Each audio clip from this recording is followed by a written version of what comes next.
Basically, how can companies be DOT compliant, safety compliant, and make money at the same time? Is it possible? It's a very difficult question. And I had professors that had nothing, they did not know anything about trucking, but we did it as from a business perspective. That's why my understanding of it is not standard like you would hear in trucking. At the time, our company, a small company, we had 3.5 trucks. Okay. The half was the one that was always broken. Yeah, I understand. Okay, it's not a primary thing. The primary thing is to make money. That's tax. Yeah, so that's not the, yeah, we're not here to just do safety. That's not the goal. The goal is to make money while being safe and compliant.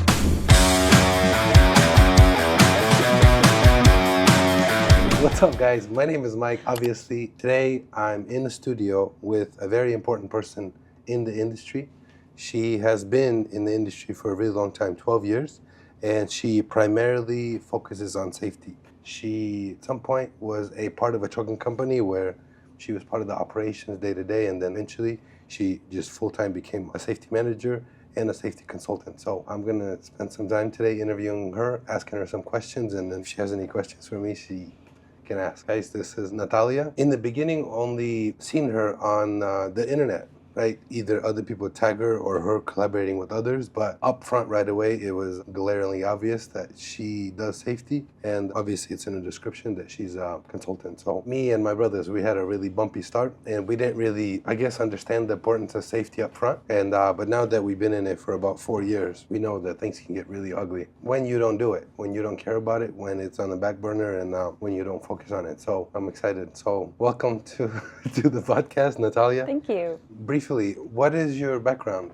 Like, where did you come from? Like a country? Yeah. Like, where you came up? How did you come here? Wait, were you born in the States? No, Okay. born in Belarus. Yeah, and, nice.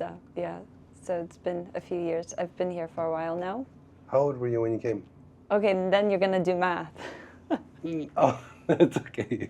I guess people can do math too. All right. I'm kidding. So I was 10 when I moved here. Wow. We've been here for 22 years now, so. We're like twins. Not really, but we're this close. I was 10, 11. And then I'm 30 now. And yeah, we came to Columbus, Ohio in 2005, whatever. We went to grade school. And then. So we came in 2003. Yeah. And then your parents and then all your siblings. Yeah. How many siblings do you have? 5 siblings and me, so there's 6 of us. Wow. So you, just like me, went through grade school. Because a lot of people come here, especially these days, they come here after the age of 20. And so there's a big language barrier, there's a heavy accent, and it's I feel like it's a completely different world to them. I still feel like I have an accent. Like, no? Really? Yeah. Wow. When you go to the bank and you do some typical errands? Yeah, I feel like I don't quite have it all. Wow. That's true. Whenever I'm at the shipper receiver, a lot of times while I'm tarping or whatever, they come up to me and say, hey, where are you from? I'm like, It's usually when I'm really, really tired. So I used to go to school at night in the evening, and then by that, like when I get tired, then I have an accent. Oh, I see. Makes sense. Yeah. Okay, so you came in 2003. How did you come into the industry of trucking? So I was born into trucking. Really? Yeah, so my dad is a truck driver. He has been in Belarus. Yeah, he did Germany, Poland, Belarus route. Wow, okay. Yeah, so we kind of grew up. But then when we moved here, they didn't go into trucking. It was years later that they all decided. I was kind of forced into it. That's not my choice. Yeah, okay. Did not choose to be in trucking, but I was kind of forced into it. I see. Okay, so you kind of did your thing and then eventually, whatever, you came into it. How did it start in the beginning? What did that look like? Did you or your brother start the company or your dad started the company? Yeah, so my brother started a company, and then he got my other brother into the company, and then at some point, I think it was like 6 months into the company, I actually was a dispatch in the beginning. So they hired me to be a dispatch, and they gave me a driver that was absolutely just, no one wanted to load. Okay. Yeah, he was a known operator that no one wanted to load, and that was my job. I just had one driver. Oh. And because of my personality, I was taking it way too seriously. I see. Was he difficult to load because just curious, because there's a lot of reasons why somebody would be hard to work with as a driver. Like, was he rejecting loads? So he would reject all the loads up until 2 p.m. And then at 2 p.m., everything is burning. Now he's freaking out. Now he's calling. Now he's like, we need to get a load. And I would wake up at 5 a.m. so I could like get a load for him. And then he'd be like, no, that's not good enough. That's not good enough. Doesn't pay enough. Yeah. Too many That's drops. tough. Too many pickups. Somebody. Too heavy. Yeah. Somebody out there has 10 of those. That'd be insane. I'd be ripping my hair out to have 10 of those personalities. Of the same, yeah, no. Yeah, that would be insane. Okay, so you came into the space, you became a dispatcher first, and given that you're not a dispatcher today, I'm assuming that I hated that job. Oh my goodness. How long would you dispatch for? I think it was about 6 months. That's how long I was in Chicago. I don't even remember. It's all a blur. Yeah, maybe because like you might have still been dispatching him, but you already had responsibilities outside. Yeah, I don't remember. Because then I was dispatching another guy who also was an owner and operator, and it wasn't great. And then he had drivers, so it was a company under a company, Was there a moment where it was like, hey, I'm not going to dispatch again, let me do something else, or it was... No, it was more of like we were working at home years ago, so the family we were still not married. Okay, I was married at the time, never mind.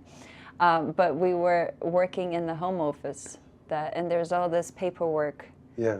And I found the paperwork, and I was like, I need to organize it. Oh. So that's how I got into safety. I did not know anything about it. Yeah. So you know how you were saying you missed the DOT entry-level audit letter? So that's what I found. Oh, wow. Yeah. Before it got shut down. Yeah. They're lucky. You caught it early. They didn't have to. Wow. And because of that, you had to learn quick. Because if it was neglected by others and you found it. So, I mean, it was already, I think it was 18 months sometime. I think it was about that time that the company was operating for. Oh. So it's been, yeah, because That's usually the exactly entry what it level, costs. yeah, it's 12 to 18 months. Now they shorten it. It just depends on the state. Oh, I see. That's how busy the state is. Nice. So you're really a dispatcher, and then you see this pile of paperwork. Yeah, mostly I just wanted to organize like the receipts, the bill of lading. Everything is printed, and it was just a mess. Yeah. So I wanted to organize that, and then when I started organizing, I found different documents. I was like, I don't know what that is. So I called my oldest brother, who the owner of the company. I was like, do you know what this dot wants, the DOT? I didn't know. Okay. I was like, what do they want from us? Yeah. And he told me that it's important, don't throw it away, but that was about the extent of, that's how much he knew about it. I mean, I wouldn't say that was so majorly big. Yeah, okay. So I did the paperwork, we passed it, we had an on-site audit. Nice. Yeah, it wasn't anything like, wow. Does it get worse than that? Yeah. Like the on-site is probably the most No, intense. I guess we had everything in order. And then, so that was really your promotion to safety, because you went through the paperwork, you organized everything, and then you're like, your brothers are like... I would not call it a promotion. Okay. That is not the language I would use. From dispatch. Maybe it's an upgrade. I don't think so.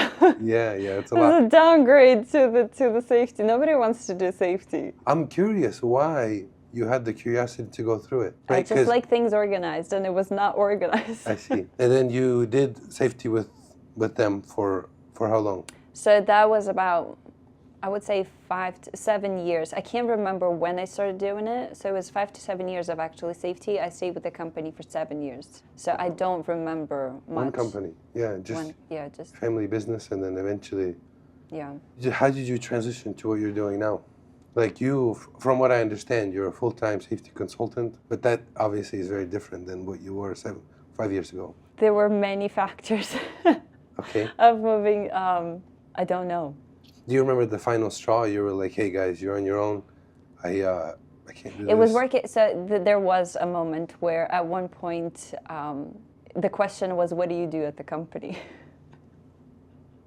You guys had like a company meeting. It was just like a conversation. It's like, what does she do at the company? Because when you structure safety so well, when you actually create processes, then you actually work yourself out of a job. Oh, because there's nothing to watch over. Everything's run by systems. Yes. Wow. Yeah. That's fascinating. Why can't that be a service? That's what I do. Oh, nice. Guys, you heard the lady. That's my service. If Natalia comes into a company and she understands all the things that need to take place to have a company run smoothly regarding recruiting, regarding marketing, regarding No, no, yeah. training drivers, and then once everything is fully up and running, then you can technically step away because the owner got trained in the meantime. Yes, that's the idea. Yeah, That's how it needs to be done. I see. Okay. Yeah, that's consulting. So you said what's your role in the company, and then nobody could answer the question, and so you decided to. I decided that it was time for me to go because there was no more problems to solve. Wow. Yeah, I need a problem. Yeah. Okay. Okay. So next challenge, next step. No, but then that's kind of not the whole story because what I did there for 7 years is really what the story is. You want to talk about it? I don't know, because you said you want to focus on something else. No, but that's the idea. When we think of safety and compliance, we always think of the driver files, the vehicle files, the entry-level audit, and we think that if we can just pass that, we're good. Yeah. But that's not where, that's just the beginning. Okay. The entry-level audit is there to tell you that you have regulations to follow. That's just the start. Now, how do you actually do it? That's the question. I see. Because the problem with trucking company owners, it's not that they don't want to do it. Some of them are like, okay, yeah, we can be compliant. I don't have a problem with being compliant. The problem is, how do I be compliant and make money at the same time? I was going to ask that. We touched it a little bit earlier today, but I want to say, isn't it a force that pulls in opposite direction? The owner of the company, allegedly, not also the safety manager, he is trying to make as much profit as possible to feed his drivers, feed his employees, but then also make a little bit of profit for himself. But it seems like safety They don't always... want a little bit of profit. Safety, that's true. Otherwise, why start? But safety seems like it pulls in a completely different direction. Do you agree with that statement? Where the owners of the company like as much money as possible, and so much that they even start bending rules sometimes. They don't bend the rules sometimes. They build their company on doing just that. Bend rules. Yes. Okay, so they... So it's not sometimes, because if it was a little bit here, a little, okay, fine. But like we have company owners who are strategically building a company on being non-compliant. Ooh. See, this is my question. Don't you think that most company owners, in theory, know what to do to be compliant with DOT? Like they know they need to be, may have a maintenance system for their trucks. That way, when they go through scales, it doesn't hit the safety score, and then everybody wins. But they can't do that because maybe they save money by not doing that. So they run maybe a sketchy operation to begin with in order to make money. And when they hire a safety consultant, safety tells them, hey, you can't do this anymore. And they say, we do this because we need to make money. And if we don't make money. Basically, how can companies be DOT compliant, safety compliant, and make money at the same time? Is it possible? It's a very difficult question. Okay. It's possible because we see large companies doing it. So when we look at large companies, trucking companies, they have higher standards for drivers. They have higher standards for their vehicles than FMCSA requirements. Wow. Yes. So how do they do it? Let me see. So the answer of them being big is not true because they were not. They used to be small. They used to be small. Yeah, like it's not like they just. They have contracts, right? They have Walmart or Costco. But how did they get the contract? They were big. They were just born big. Right. Yeah, I have no idea. This is a huge question because. And that is the biggest question that trucking company owners, if they knew that they could be profitable and be compliant at the same time, they would do it. Yeah. What are they missing? What do they not have? What piece of information do they need to be able to figure it out? Because it seems and that was the question when I started. So when we passed the audit, I kind of left the safety, because pretty much when we're managing safety and compliance for a small company, it's just driver files and there's not that much actual work. IFTA sometimes, a truck registration. So that's not all there is to it. Yeah. But what got me, because that was boring to me. That I hate doing that part. It's just like, okay, paperwork, and then what? But the problem that we had is that we were not a profitable company. So, and that's what got me into, that's how I got to safety, is because the profits led me there. You left the company. No, that was part of when I was part of the company. That was the journey that got me here. Yeah. So specifically, because I don't see safety and compliance like usually you see it. Like, here's a driver file, here's this. I see safety and compliance as a business constraint. And it needs to be understood as that in order for us to be profitable in the business. Every business has a business constraint. Every industry has one. Like a bottleneck. Things that prevent them from growing farther? No, it's business constraint is something that is preventing you from operating within the unlimited resources. So Okay. like every business has there's limitations to every business. So if we look at farming, for example, they're limited to the amount of land they have, Okay. to the seasons they have. Makes sense. So there's every business, every industry, it has a constraint. Okay. There's no such thing as unlimited of everything. Okay. Okay, so that we have to understand in the trucking world, we also have a business constraint, Which is safety. regulations. DOT doesn't allow you to drive this much. They don't allow you to do that or to that. Yeah, it's quite fascinating. When I was working with one of my professors in school, so like a lot of the things that I've implemented in my brother's company, I would learn in business school, and I would come back, because I was Wow. going through business school at the time. So I was getting my bachelor's and my master's, and at that time, that's when I was working.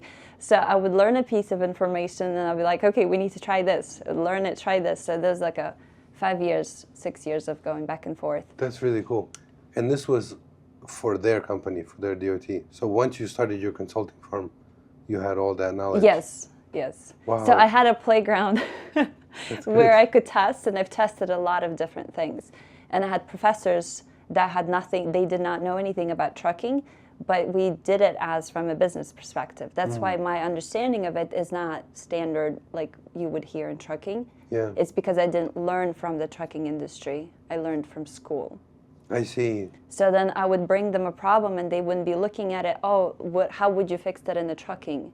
They were looking, how would you fix it in the business? Mm-hmm. And that's the difference. I see. So I was That's working. fascinating. Yeah, I was working with one of my professors, and we would meet up at Panera Bread all the time to just talk. Sure. And I would be like, "Hey, About business or about trucking? Or everything? about everything." Okay. He was one of my mentors. He wanted me to be a consultant. He was a Wow. consultant, so he was pushing me to be a consultant to pick that. Wow. Yeah. So I've had a lot of mentors in my MBA and my. But one of the things that it's just an interesting conversation that we had. I brought to him an idea. We had an idea to expand the company, and I had the business plan, I had the strategy and everything. And I was like, "Hey, this is what we have. What do you think?" And the first thing that he did, because he knows nothing about trucking, right? He took a little napkin, and he started writing. And he's like, "How many hours can a driver drive?" And I'm like, "Why does that matter?" And he goes, "Well, isn't that the constraint? That's the initial constraint." Yeah. And he was like, "Okay, what if we double that?" This guy knows nothing about trucking, but that's where he starts. Where we start, we're like, I'm going to buy 50 trucks, 50 drivers, and I'm going to make a lot of money, and that's the difference. We start at the wrong place. Wow. He was like, "Okay, how many hours? Okay, if we double that, that's the team." He didn't even have the words to describe it. He's like, "Let's just double that. That's so many hours." And then from there, he started building the strategy right there at Panera Bread. Wow. But when we open, like a lot of, I got goosebumps right now. That's so cool. but when like a lot of people open trucking companies, they have this idea. It's just trucks and drivers, and that's all I need. Yeah. I don't need anything else. I don't need a business plan. Wow. I see. And that's the difference. So if we would look at this from the business perspective, we have a business constraint, which is Safety. regulations. Okay. Safety is not a constraint. Regulations are a constraint. By DOT. Okay. Yes. So some of them that we have to implement. So the answer, sorry for interrupting, the answer based on your conversation with the professor, for anybody that wants to come into the trucking space, before they buy the truck, before they start anything at all paperwork-wise, they need to find out where their biggest constraint is, which is regulation. What we just There's mentioned. many other ones, but that is the biggest one, I would say. And you start to build your business model based off of that. Yes. But that still doesn't answer my question Oh, so on there's many elements to how Snyder became Snyder, right? Because let's say they did that today. Let's say they started a second company or whatever, and then the CEO, they sit down with whatever their people, and they say, okay, DOT, these are our regulations, these are the rules we have to follow. There's still not enough money on the load board to be able to feed everybody. So that is a scaling question. Starting a company and scaling a company are two different questions. Okay. So but the problem is that I see it all the time is that when a trucking company starts incorrectly, they're unable to scale. Why do you say that? Because whenever for example, like an owner and operator, right? It's just you. So your mistakes, they're not scaled. So the more drivers you get, the more you can see how incorrectly your company is structured. I see. So you're expanding whatever it is that you built. So it's not as seen. So like an owner and operator, they might be adjusting their logs, they might be doing this and that, and you can't quite really see it in the safety scores. Okay. Because it's just you. So even if you have 2-3 drivers, it's not as seen. But if you're trying to, then you have people, they add 10 trucks, 15 trucks, and all of a sudden they get all these violations. It's because now it's expanded. Your strategy was expanded, and now you can see all the flaws in the strategy. I see. Maybe the owner-operator came in just to make a couple dollars. But if somebody wants to build 100, 200, 500 trucks. Even 20 trucks. They should focus. Like even with 20 trucks, you will see, like even 15 trucks, even 10, you will see the problem. Yeah. My next question is, how do you build a trucking company? But that's such a... No, so pretty much what got me here, because I didn't know any of this, like, either. Like, okay. I wasn't born, and I didn't learn this in school, like specifically the trucking industry. But what got me started is, at the time, our company, small company, we had 3.5 trucks. Okay. The half was the one that was always broken. Yeah, I understand. So we called it a 0.5, 3.5 trucks. But the idea is that we didn't have enough money to pay the drivers. So the trucks were continuously breaking down. The company was struggling. It was 200% in debt. Oh, man. Because of all these, we just did not know how to build route. We did not know anything. So I would bring that information to my professors, and I'm like, okay, we need to, like, how do I do? And then, so what got me to safety is I found out that our insurance was high. And the way that I found that out is, at the time I was taking a business class, and my professor was talking about 10Ks. So the 10Ks are the documents that are published by public traded companies. Okay. So if somebody filed the LLC, it's not public, right? No. It's the ones that... You need to have an IPO to go public. Yeah, so if you're selling stocks, you're a public company. I see. So all these large companies that are public, they have to publish their financials. Okay. So everybody has access to them. So I studied the financials of larger companies. Okay. And their reports. Within the reports, they tell you their strategy because they have to. Because they want people to invest into them. For the investors. Yeah. So I would read these 10Ks, and I would figure out what is it that they're doing, how are they running their company, and what do their financials look like. Yeah. Their financials, they're built as ratios. Okay. And you can look at the ratios, and you can compare the ratios to what you have. Oh. So that's how... Like their profit ratios, or... Their debt, liability, everything, asset, all the ratios, that how much they spend on payroll, how much they spend on training, how much... What'd you learn after reading all those reports for the big companies? I've learned that we were way too much in debt, and we were not spending enough on vehicle prevention. So you can see, you could compare, because it's a ratio, it's not a number.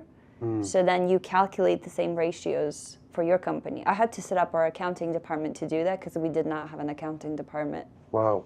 So to take a company that has, say, 10 trucks and they're struggling, they're always breaking down, they're always underpaying their drivers, they can't seem to get ahead.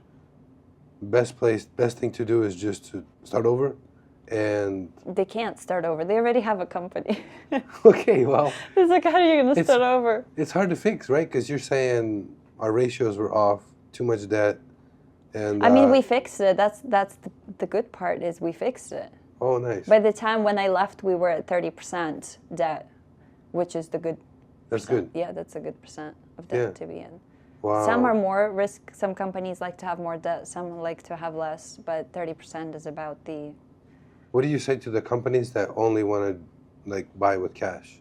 No, they could do it. I don't care. It's up to them. There are so many ways to run a business. And as long as you know what you're doing, you should be fine. It's just the Wow. people that have no idea. They're the ones that we need to worry about. Wow. So you would say your biggest advantage as a safety consultant is that you brought in information from outside the industry to analyze our industry and to learn how to do it on a professional level. Because maybe it's true, maybe it's not true, but most trucking companies today are just regular guys that don't know much about business. They just know that if they put a truck and a driver on the road, it could make money. Could is the key word. Yeah.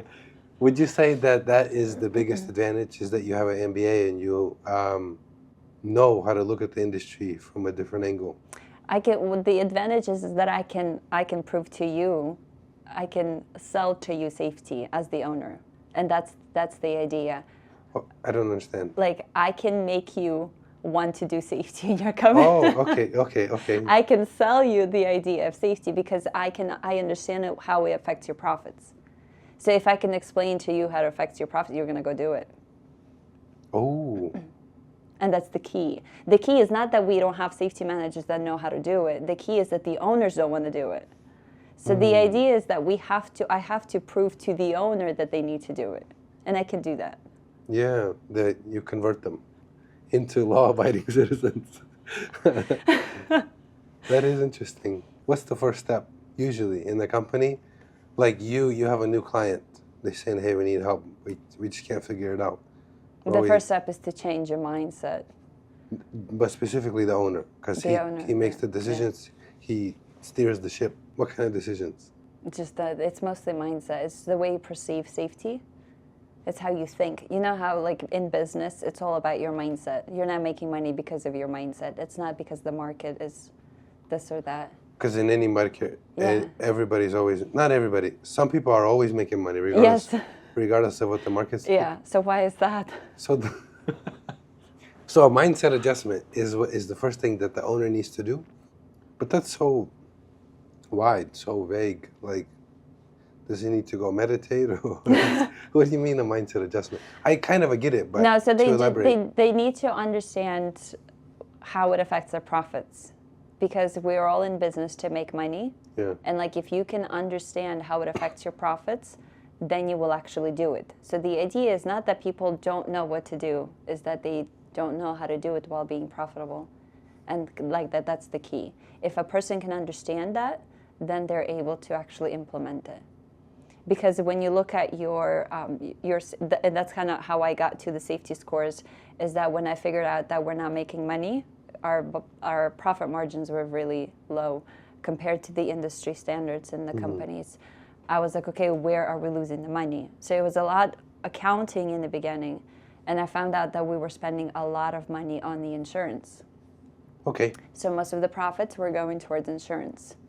So all the money that we're supposed to take home, all towards insurance. I was like, okay, what affects the insurance? Safety scores. Right. So that's how you get to the safety. The safety scores affect your insurance premiums. That's where all your money is. Because the insurance is taking all your money, you can't fix your trucks. Man, you can't pay your drivers, can't do anything. But because you're not fixing your trucks, they're breaking down, you're getting more violations. That's affecting your safety scores, and it's making your insurance even more higher. Wow.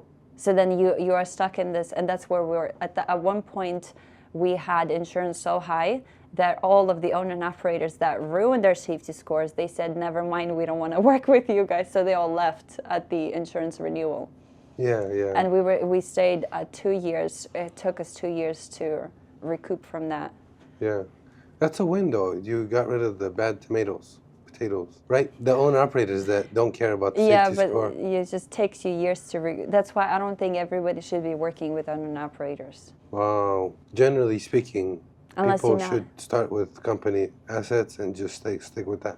I mean, because you have full control, or I've seen a few companies that have succeeded, but they have really good management skills. So you have to assess what kind of skills do you have, what are you good at as an owner, Yeah. and some are able actually to get it done, but very few. Most companies, most owners, they just bulk up the numbers. They're like, we have 10, 20 trucks. Yeah. So that doesn't work. That doesn't really, it doesn't help. It actually ruins the safety scores. Wow, that's fascinating. For some reason, we've been stuck on that forever. We've been part of quite a bit of companies that are owner-operated companies, and it just seems better because you can enforce safety more with company You drivers. could enforce safety with owner and operators, but you have to be really good at management. That's what you're talking about, right? So like you have to, it's actual work. It's not, let's just add them to our MSC and do nothing and make the 10, 12, 15%. And that's why people, they're like, oh, we're going to make extra money. How do you discipline owner operators? How do you, if you're a good manager and you took an active approach to owner operators, how can you make them just as safe, I guess, as company drivers? I don't recommend anyone disciplines anyone until the strategy and the culture is in place. What happens? Hold on. This is so important because I see the company owners and safety managers are like, okay, we're gonna implement safety. We're gonna go discipline everyone. Why is that bad? Why is that bad? Yeah. That's a very good question. So the idea is that if your strategy is non-compliant, how are you expecting your drivers to be compliant? Wow, hold on. If your culture is non-compliant, how are you? So it's the same concept of there's a lot of companies that they get creative with their logbooks, right? So I understand. Yeah, I understand. So they'll do all those things, and then the driver gets a violation. Who's supposed to pay for that violation? Drivers saying, "Hey, this is what you guys do here. Why am I wrong?" Yeah, how they're not wrong. Yeah. But then everything goes from there. Wow. So if I can falsify a log, why can't I speed? It's the same violation. Wow, that's so cool. And so that's why we start from strategy, then it's culture, and then it's structure.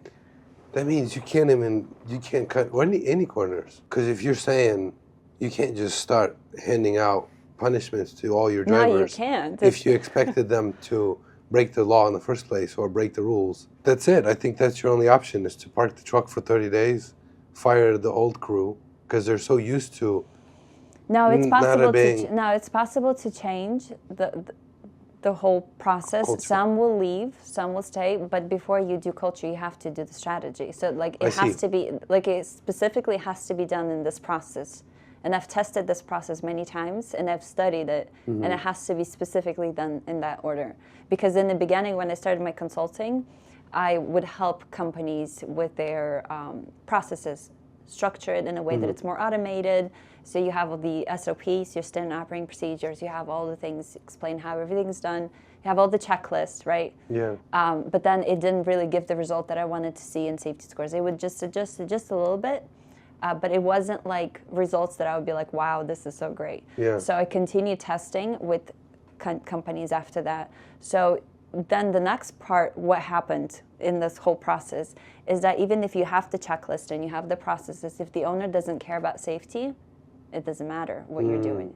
What is that then? That's culture. What is culture? Everybody's on the same page. So the culture in small, right? Yes. So that's more of strategy. When everybody is going towards the same goal, that's more of strategy. That's what I was thinking. But culture is more of specifically in smaller companies, it's the personality of the owner. So culture is the personality of a company, and it comes from the owner. So in larger companies like corporations, there's such thing as culture creation. They create culture. But in smaller companies that we work with, it's a personality of the owner. And every personality has flaws. There's no such thing as a personality that doesn't have any flaws. Yeah. And because of that, all of these flaws, they're expanded as the company grows. I see. Makes sense. Because they're a reflection of him or her. So if the owner doesn't actually care, yes, you can hire safety, they can do your files, but no one will actually care. Dang, that sucks. That's what you're saying. You need to talk to the owner first. So that's why I only work with owners. Yeah. Because you could be training the safety manager all day long, But if the owner doesn't really actually want to implement anything, then they're It's not not going gonna to work. Yeah, then it's not going to work. So, But then the next step is the strategy. So pretty much, even if I can get an owner on board, they want to implement. They want to. okay, makes They want to implement regulations, and they're like, okay, let's do it. They go do it for a few months. It all crashes on them, and then they quit. Why?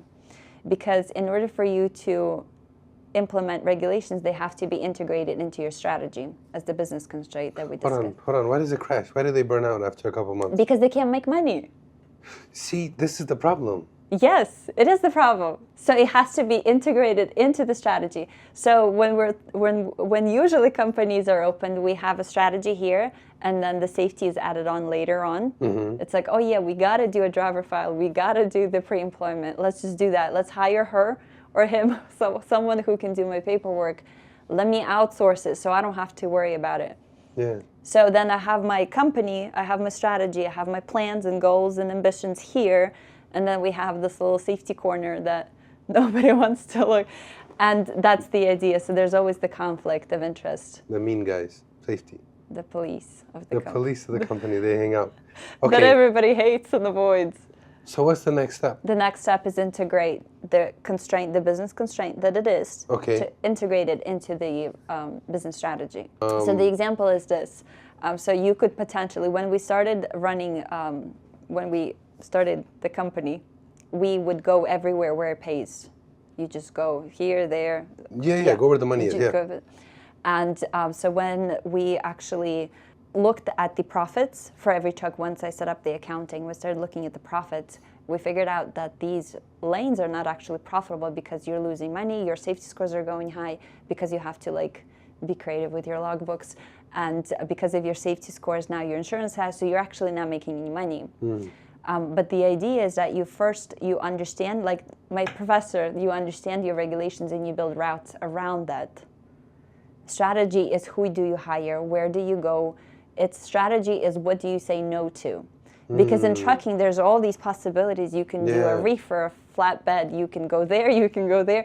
And that's the problem, is there's just so many, there's a load board, you don't have to do marketing, you just go wherever. And because of that, nobody actually has a strategy. Wow, but that's I feel like that's outside the scope of safety, right? No, it's not outside of scope of safety. So for you to decide which trailer to pull, for you to decide, yeah, that's like a whole, I don't know how to explain it. But so yes, safety and compliance is a different department, but it has to be part of the strategy because it's a business constraint. So when we're talking about a business constraint, you have to implement it. Like all the decisions have to go with that. Yeah. And that's the problem. Everybody thinks that it should be on the side, that the safety shouldn't be part of this conversation, because what does it have to do? But because it is a business constraint, it has to be integrated. Safety touches every department within a trucking company. Mm-hmm. Okay, I see. And it's not some corner in the company. It touches everything, and then once every department knows that safety is the primary thing, right? This is the base that you build. Okay, it's not a primary thing. The primary thing is to make money. Fat sacks. Yeah, so that's not the, we're not here to just do safety. That's not the goal. The goal is to make money while being safe and compliant. Yeah. I don't know. Maybe once we have 100 trucks, I'll be able to better understand. I understand that you can't take the philosophy of, hey, let's cut as many corners as possible. We're going to get away because this is only one truck operation. You'll never be able to scale out of that. Yeah. And more than likely than not, you'll still get burned eventually because it's a matter of time. So you need to leave that alone and figure out how to run legally. And the transition is very slow. You don't just shut everything down, and the idea is to understand the concept and start working towards it, not necessarily go and shut down your company so you can figure out your plan. Yeah. That's not the goal. Okay. The goal is to understand the concept, that it is part of the strategy, that the culture is there. I know a lot of people don't believe in culture. Yeah. It's like, what is that? Some abstract idea that we don't really care about, especially within the Slavic community. Yeah. Yeah, they don't really believe in culture. Okay. How come? Because it's just, to them, it's something that has completely different. Yeah, it's just not part of the company. Yeah, yeah. They only money. Let's make money. Let's as much. But the whole idea, it's I'm not against making money. Okay. That's the idea, is that culture is how you make money. That's the key. Strategy is how you make money. Culture is how you make money, and then processes, that's how you make money. Yeah. Do you believe that Snyder can be built today? Like if you started and you had strategy and you had culture and you had You had people that know what they're doing. yeah. I mean, we see it all the time. There's many companies that are being built right now successfully, and they're doing just fine. I see. So all you need is not all you need. I mean, the scaling to that point, there is a different strategy. There is more of like, you need a sales department. You need someone who's going to go get direct contracts. So the scaling of that is different. The strategy still exists there, Right. but at least you have a base now that can withhold the scaling. I see. So yes, it's not like if you do everything right, the money will fall to. No, that's not how it works. Okay. Like, yes, you still need to have a business strategy, especially any large company. They have a very strong sales department. They Okay. have people, they have brokerage, they do all those things that you're supposed to do. But they can also withstand, like the company can handle the growth. I see. And smaller companies that don't have this, they can't handle growth. They even if they wanted to, they can't handle it. Because at the moment you get 10, 15, 20, 30 trucks, the violations will shut you down. Yeah, yeah. The culture will destroy you. Like that is the key. So I work more at the beginning. I'm sure there's many different strategies on how to grow a trucking company, Yeah. but the base is there. How many clients do you have right now? I don't have any clients. You're a consultant. I know. Say what? You're a consultant. Yeah, I work with people, I structure, and I go find another client. Oh, I see. Yeah, that's the idea. I see. Because they don't need you anymore. That's the idea. Once you set everything up. Yeah.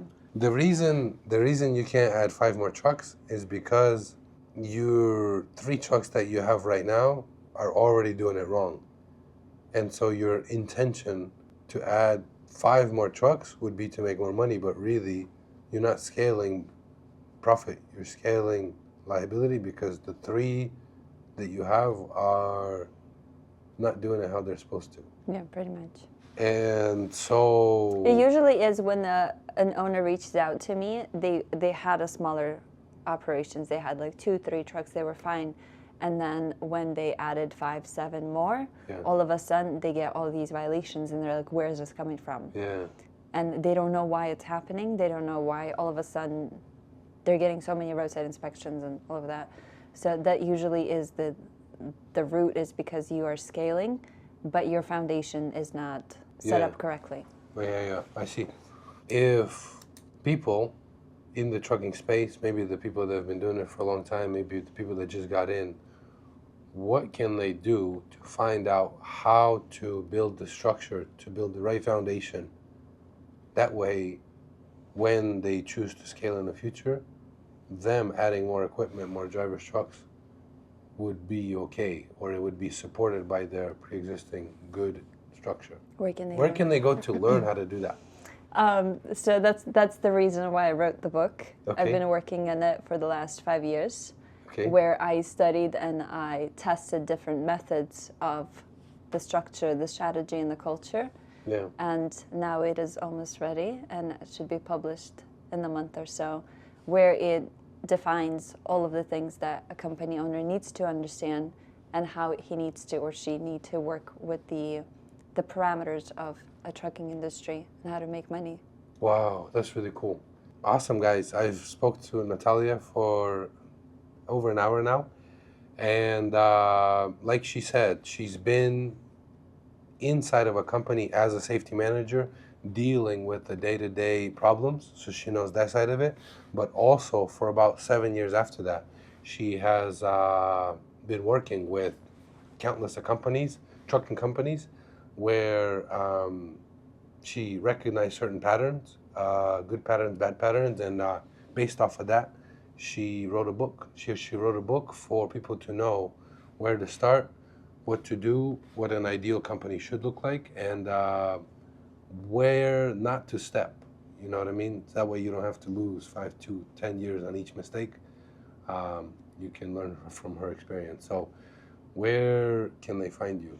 Trucking Safety, truckingsafety.com. Truckingsafety.com is her handle. Go to her website. She does sell courses. She does sell consulting. So if you guys are interested in that, if you want to learn more from her on how to stay alive in the trucking industry, she's the person to to go and learn that from. That's it, guys. Thank you for listening. Thank you for hanging out with us. I'll see you guys next time. Bye-bye.